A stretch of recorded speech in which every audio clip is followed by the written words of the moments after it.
વડોદરામાં વિવિધ વિસ્તારોમાં એસઓજીની ટીમના દરોડાની કાર્યવાહી 20થી વધુ ટીમો દ્વારા સામૂહિક દરોડા પાડવામાં આવ્યા છે। શહેરની પ્રસિદ્ધ ખાણીપીણીની દુકાનો પર દરોડાની કાર્યવાહી, ચા, સેવ ઉસળ, પાન પાર્લરમાંથી સેમ્પલ પણ લેવાયા છે। ફૂડમાં નશાકારક પદાર્થના ઉપયોગની શંકાએ કાર્યવાહી કરવામાં આવી છે। પાનના ગલ્લેથી નશાકારક શંકાસ્પદ ચીજ વસ્તુઓ પણ લેવાઈ છે કબજે। સયાજીગંજ વિસ્તારમાં આવેલી ડીલક્સ પાનની દુકાન બંધ કરાવાઈ છે।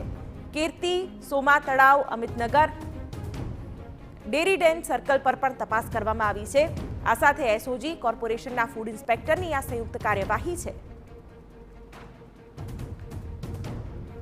વડોદરા એસઓજી અને ફૂડ વિભાગે સંયુક્તપણે કામગીરી હાથ ધરીને વડોદરા શહેરની પ્રસિદ્ધ ખાણીપીણીની દુકાનો પર દરોડા પાડ્યા છે। ખાસ તો શાળા અને કોલેજોની આસપાસના એવા સ્થળો પર તપાસ હાથ ધરવામાં આવી છે કે જ્યાંથી વસ્તુ ખાવા માટે બાળકો વારંવાર जिद करता હોય છે। ભોજન સામગ્રીમાં નશાકારક પદાર્થની શંકાને પગલે આ તપાસ હાથ ધરાઈ છે।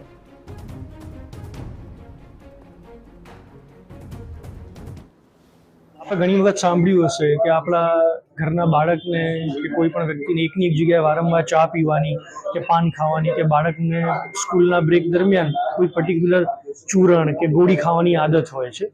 તો પોલીસ કમિશનર શ્રી ગેહલોત સાહેબની સૂચનાથી આજરોજ વડોદરા શહેરની એસઓજી ટીમ તથા ફૂડ વિભાગના જે ફૂડ સેફ્ટી ઓફિસર્સ છે એમને સાથે રાખીને આજે સમગ્ર વડોદરા શહેરમાં અગાઉ અમે એક સર્વે કર્યા હતા ખાનગી રીતે, અને આજે અમુક ટાર્ગેટેડ લોકેશનો ઉપર આપણે એક સામટા ફૂડ વિભાગ, એસઓજી પોલીસ, વડોદરા શહેર પોલીસ એને સાથે રાખીને આપણે રેડ કર્યા છે।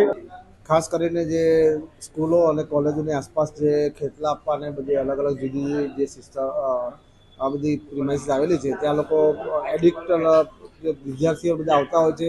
એમાં જે ચામાં વારંવાર લોકો શું નાખતા હોય છે, તેમજ અમુક જુદી જુદી ખાદ્ય ચીજમાં શું નાખતા હોય છે એની ચકાસણી માટે ખાસ બે સંયુક્ત રીતે કામગીરી કરવામાં આવેલી છે। એસઓજીનું કહેવું છે કે ટીમ દ્વારા સમયાંતરે આવું સરપ્રાઇઝ ચેકિંગ કરવામાં આવશે। જવાબદારો સામે કડક કાર્યવાહી કરવામાં આવશે।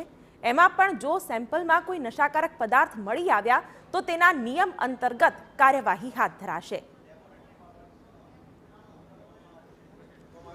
જો કોઈ ફૂડના સેમ્પલમાં કોઈ નશાકારક વસ્તુ પર્ટિક્યુલરલી જો હું વાત કરું તો કોઈ નાર્કો રિલેટેડ જો કોઈ સબસ્ટન્સ એમાં જણી આવે તો એનડીપીએસ એક્ટ મુજબ જ કાર્યવાહી કરવાની થાય।